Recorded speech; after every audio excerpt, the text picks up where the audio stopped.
আসসালামু আলাইকুম। আজ আমি আপনাদের ফ্যাটি লিভার ডিজিজ সম্পর্কে বলবো, যেটা আমাদের মধ্যে খুবই কমন। প্রতি ৪ জনে ১ জনের মধ্যে এই রোগটার প্রাদুর্ভাব দেখা যায়। কিন্তু এই রোগটা সম্পর্কে সাধারণ মানুষজন এবং সাথে, সাথে আমাদের চিকিৎসক বৃন্দেরও আ বিভ্রান্তি রয়েছে। ফ্যাটি লিভারকে হেপাটিক স্টিটোসিসও বলা হয়। সাধারণ অবস্থায় ফ্যাট সেলের ভিতরে কিছু পরিমাণ ফ্যাট থাকে ৫ থেকে ১০%। যখন এটা এই মাত্রা ছাড়িয়ে যায় তখনই ফ্যাটি লিভার ডিজিজ তৈরি হয়। অতিরিক্ত ফ্যাট যখন লিভারে ঢোকে তখন লিভার সেলের মধ্যে প্রদাহ তৈরি হয়, যেটা লিভার সেলকে ড্যামেজ করে এবং স্কারিং তৈরি করে। গুরুতর পরিস্থিতিতে এই স্কারিংটা লিভার ফেলিউরের কারণ হয়ে দাঁড়ায়। কেউ কেউ নন অ্যালকোহলিক ফ্যাটি লিভার ডিজিজকে hepatic manifestation of metabolic syndrome বলেছেন। এটা দুইটা টাইপ আছে, অ্যালকোহলিক ফ্যাটি লিভার এবং non alcoholic fatty liver. Alcoholic fatty liver normally যারা মদ্যপান করেন তাদের মধ্যে দেখা যায়, সেজন্য এই রোগটা আমাদের দেশের প্রাদুর্ভাব তেমন একটা নাই। ইউরোপে যদি আমরা দেখি যে এটার প্রাদুর্ভাব যথেষ্ট বেশি। সাধারণ ওজনের মানুষজনের মধ্যে এটা 25% লোকজন এফেক্টেড, এবং যাদের ওভারওয়েট আছে তাদের ক্ষেত্রে 25-এর বেশি বিএমআই আছে তাদের ক্ষেত্রে 67%, এবং যাদের বিএমআই 30-এর বেশি আছে তাদের 94% এই রোগে আক্রান্ত। আমেরিকাতে এটার অবস্থা আরও খারাপ, সেখানে 20 থেকে 45% লোকজন এই রোগে আক্রান্ত। ইন গ্লোবাল পার্সপেক্টিভ আমরা যদি দেখি তাহলে 24% সাধারণ ওজনের লোকজন এই রোগে আক্রান্ত, যেটা মোদ্দা কথায় 4 জনের প্রতি 4 জনে 1 জন এফেক্টেড বলা যায়। এটা এমন একটা রোগ যেটা সম্পূর্ণ পরিবারের লোকজনের মধ্যে দেখা যায়। সাধারণত কোলিসিস্টেক্টমি অপারেশন হওয়া রোগী যারা সফট ড্রিঙ্ক খান, যেমন 7 আপ, কোকা-কোলা, ফান্টা, এসব জিনিস খান, তাদের মধ্যে এই নন অ্যালকোহলিক ফ্যাটি লিভার ডিজিজটা হতে দেখা গেছে। এখন আসি আমরা মেটাবলিক সিনড্রোম সম্বন্ধে আলোচনা করি। এটা 5টা রিস্ক ফ্যাক্টর নিয়ে এটা গঠিত, যেমন কোমরের পরিধি। পুরুষদের ক্ষেত্রে যদি এটা 37 ইঞ্চির বেশি অথবা মহিলাদের ক্ষেত্রে 35 ইঞ্চির বেশি হয়। ট্রাইগ্লিসারাইড যদি 150 মিলিগ্রাম পার ডেসিলিটারের বেশি হয়। হাই ডেন্সিটি লাইপোপ্রোটিন কোলেস্টেরল যদি পুরুষের ক্ষেত্রে 40 মিলিগ্রাম পার ডিএল এর ডেসিলিটারের কম হয় অথবা মহিলাদের ক্ষেত্রে 50 মিলিগ্রাম পার ডেসিলিটারের কম হয়। রক্তচাপ যদি 130/85 এর বেশি হয়, এবং ফাস্টিং গ্লুকোজ যদি 100 মিলিগ্রাম পার ডেসিলিটারের বেশি হয়, তাহলে সেটাকে আমরা মেটাবলিক সিনড্রোম বলতে পারি। এই মেটাবলিক সিনড্রোমটা একটা কম্বিনেশন অফ রিস্ক ফ্যাক্টর, ডায়াবেটিসের জন্য, কার্ডিওভাস্কুলার ডিজিজের জন্য এবং নন অ্যালকোহলিক স্টিটোহেপাটাইটিসের জন্য। ডায়াবেটিসের জন্য এটা রিস্ক ফ্যাক্টর কখন আমরা বলবো? যখন দেখবো যে একটা মানুষের অনেক চওড়া কোমর, সাথে যে কোনো 2টা ফিচার আছে, তখন তাকে আমরা বলবো যে ডায়াবেটিসের জন্য রিস্কি, সে ডায়াবেটিসের রাস্তায় হাঁটছেন সেই ব্যক্তি। আর যখন যে কোনো 5টা ফিচারের মধ্যে যে কোনো 3টা ফিচার একটা মানুষের মধ্যে দেখা যাবে, তখন তাকে আমরা বলবো যে কার্ডিওভাস্কুলার ডিজিজ হওয়ার প্রবণতা সেই লোকের মধ্যে অনেক বেশি। রোগের প্রোগ্রেশন, জেনেটিক ফ্যাক্টরকে এই রোগের সিভিয়ারিটি, খারাপ দিকে প্রোগ্রেশনের ক্ষেত্রে সম্ভবত দায়ী বলে মনে করা হয়। পুরুষদের মধ্যে এবং পোস্ট মেনোপজাল ওমেনদের ক্ষেত্রে, মহিলাদের ক্ষেত্রে এই ফাইব্রোসিস প্রোগ্রেশনটা উচ্চতর হারে হতে দেখা গেছে। যারা অতিরিক্ত পরিমাণ মদ্যপান করেন তাদের মধ্যেও এই ফাইব্রোসিস প্রোগ্রেশনটা বেশি। সৌভাগ্যক্রমে যারা নাকি কফি পান করেন তাদের মধ্যে এই ফাইব্রোসিসের হওয়ার এবং হেপাটিক সেল কার্সিনোমা হওয়ার বিরুদ্ধে একটা প্রতিরোধমূলক ব্যবস্থা কার্যকর হতে দেখা যায়। তাদের মধ্যে এই রোগগুলি হওয়ার সম্ভাবনা কম বলে দেখা যায়। যাদের টাইপ 2 ডায়াবেটিস মেলাইটাস আছে এবং যাদের খারাপ ধরনের স্থূলতা আছে, অনেক বেশি স্থূলতা আছে, তাদের মধ্যে অতিরিক্ত হারে সিরোসিস হতে দেখা গেছে এই রোগ থেকে।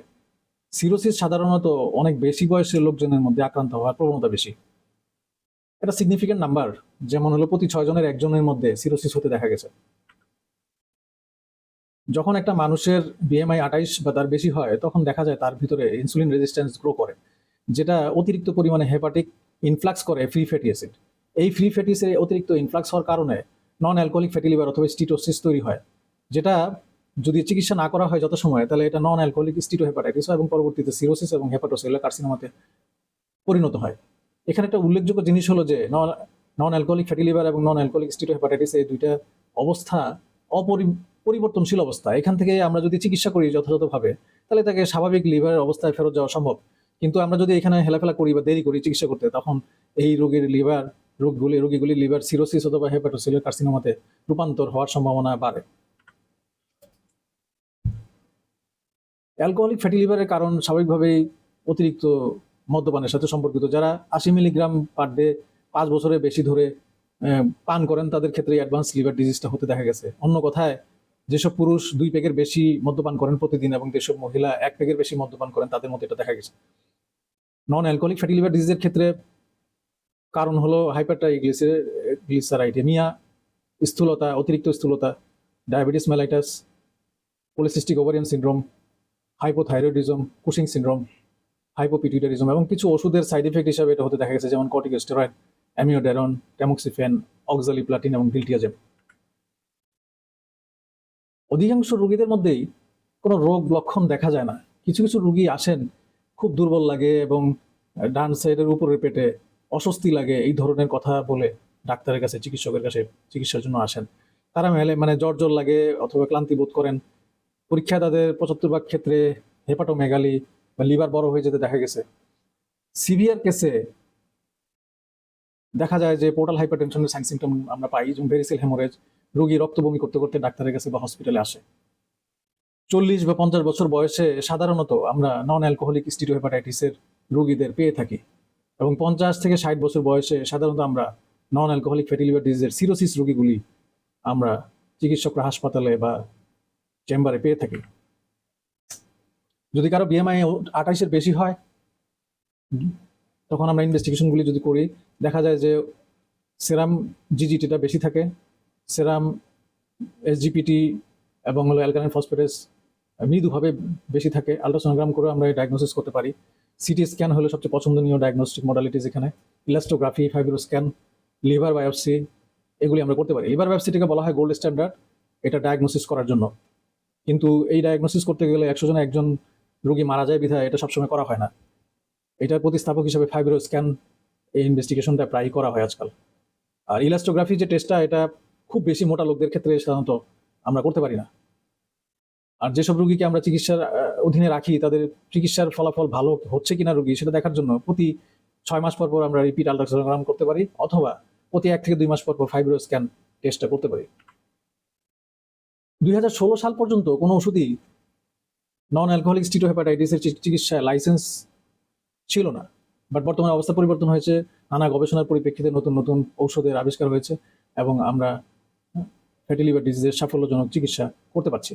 সবার আগে ফ্যাটি লিভার ডিজিজের চিকিৎসার ক্ষেত্রে আমাদের লাইফস্টাইল চেঞ্জ করতে হবে। লাইফস্টাইল চেঞ্জ করাটা, চেঞ্জের মধ্যে যেটা হলো যে রিমুভাল অথবা মডিফাই দ্য অফেন্ডিং ফ্যাক্টরস, যে ফ্যাক্টরগুলি আমাদেরকে ফ্যাটি লিভার ডিজিজের দিকে নিয়ে যায় সেসব থেকে আমাদেরকে মুক্ত হতে হবে। প্রথমটা হলো যে ওজন কমাতে হবে। এই ওজন কমানোর রেটটা হবে প্রতি সপ্তাহে আধা কেজি থেকে 1 কেজি।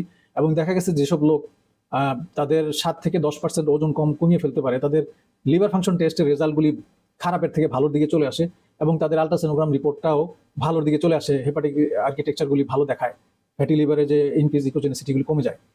এবং এক্সারসাইজের মাধ্যমে আমরা এই রোগের চিকিৎসা করতে পারি। এক্সারসাইজের মাধ্যমে যেটা আমরা করি যেটা হলো যে পেটের মধ্যে অতিরিক্ত চর্বি, যেটাকে আমরা সেন্ট্রাল ওবেসিটি বলি বা অ্যাপেল ওবেসিটি বলি, সেটাকে দূর করতে পারলে এই একই রেজাল্ট আমরা আগে যে ওয়েট লস করলে পাই সেটা পাই। ডায়েটারি মেজার্স আছে কিছু, সেগুলি হলো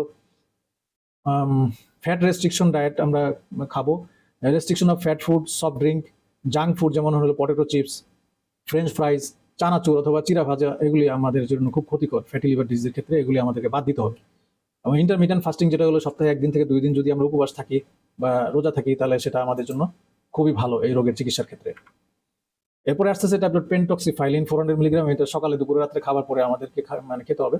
ফ্যাটি লিভার ডিজিজের রোগীদের ক্ষেত্রে খেতে হবে 2 বছরের জন্য। সেক্ষেত্রে রোগীর ড্রামাটিক ইমপ্রুভমেন্ট হতে দেখা গেছে। এই রোগের এই ওষুধটার একটাই সাইড এফেক্ট যে বমি ভাব হয়, সেটা যদি কন্ট্রোল করা যায় তাহলে খুবই ভালো। আরেকটা ওষুধ আসছে যে ট্যাবলেট অবিটোকোলিক অ্যাসিড 5 মিলিগ্রাম। এটা 1 ট্যাব ওডি ডোজে প্রথম 3 মাস দেওয়া হয়, তারপরে 10 মিলিগ্রাম 1 ট্যাব ওডি ডোজে পরবর্তীতে 9 মাস, সর্বমোট 1 বছরের জন্য দেওয়া হয়। একটা কম্বিনেশন ড্রাগ ট্রিটমেন্ট রেজিমেন্ট আছে যেটা হলো ইক্যাপ 400 ইন্টারন্যাশনাল ইউনিট। এটা সকালে বা 1 ক্যাপ ওডি আমরা দিই। যেটা দেওয়ার ক্ষেত্রে খেয়াল রাখতে হবে যে হায়ার ডোজ 400 IU থেকে বেশি দিলে সেটা হেমোরেজিক স্ট্রোক, প্রোস্টেট ক্যান্সার অথবা অল কজ মর্টালিটি করতে পারে।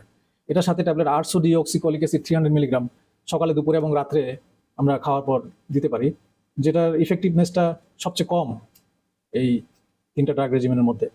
সাধারণত দেখা যায় যে ফ্যাটি লিভার ডিজিজের রোগীরা ডিসলিপিডিমিয়া রোগেও ভোগেন। সেসব ক্ষেত্রে চয়েস অফ ড্রাগ হলো স্ট্যাটিন গ্রুপের ড্রাগ, সাধারণত অ্যাটোরাস্টাটিন 10 or 20 মিলিগ্রাম। রাতে খাওয়ার পর আমরা এটা কন্টিনিউ করতে পারি, তাতে রোগীর অবস্থার উন্নয়ন ঘটে।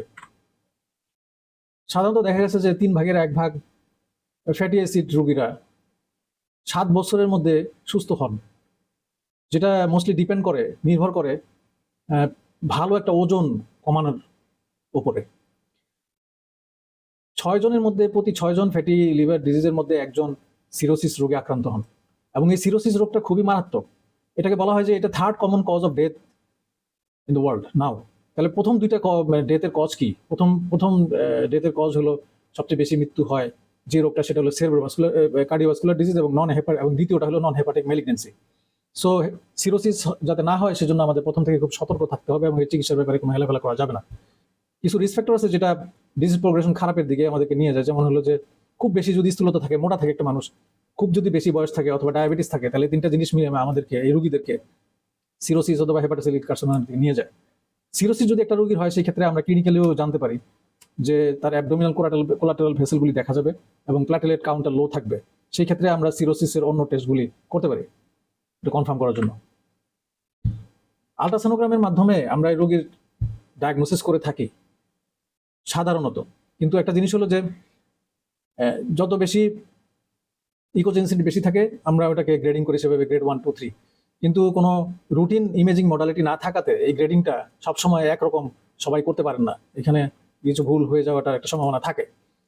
যে মনে করেন যে একটা রোগীর গ্রেড 3-তে আছে, বাট দেখা গেল কেউ তাকে গ্রেড 2 হিসেবে, গ্রেড 1 হিসেবে ডায়াগনোসিস করলো একজন সোনোলজিস্ট, হতেই পারে, যেহেতু কোনো রুটিন ইমেজিং মডালিটি আমাদের নাই। ফ্যাট ডিপোজিশন হওয়ার কারণে যখন ইনফ্লেমেশন হয় বা প্রদাহ হয় লিভারে, তখন এটা ভালো হয়, হিল হয় স্কারিং এর মাধ্যমে। এই স্কার টিস্যুটা কখনোই পরিবর্তন হয়ে নর্মাল টিস্যুতে ফেরত আসে না। কাজে এটা একটা অপরিবর্তনীয় অবস্থা, সেটা যাতে না হয় সে ব্যাপারে আমাদের খেয়াল রাখতে হবে। তাতে বোঝা যায় যে যত বেশি রোগটা সামনের দিকে অ্যাডভান্সড হবে, তত বেশি কমপ্লিট রিকভারির সম্ভাবনা এই রোগীদের কমে যায়। সো এটা বুদ্ধিমানের কাজ, বা এটা আমাদের জন্য খুবই ভালো হবে যে গ্রেড 1 ফ্যাটি লিভার ডায়াগনোসিস হওয়ার সাথে সাথেই প্রয়োজনীয় চিকিৎসা শুরু করা, রোগীকে সেভ করার জন্য, নর্মাল অবস্থায় ফেরত আনার জন্য। এই বইগুলি থেকে আমি আমার তথ্য উপাত্ত যোগ করেছি। কেউ যদি ডিটেইল পড়ালেখা করতে চান, তাহলে বইগুলি দেখে নিতে পারেন। আপনাদের মূল্যবান সময় ব্যয় করে এতক্ষণ আমার সাথে থাকার জন্য আপনাদের সকলকে ধন্যবাদ। ভালো থাকবেন, সুস্থ থাকবেন সবাই। আল্লাহ হাফেজ।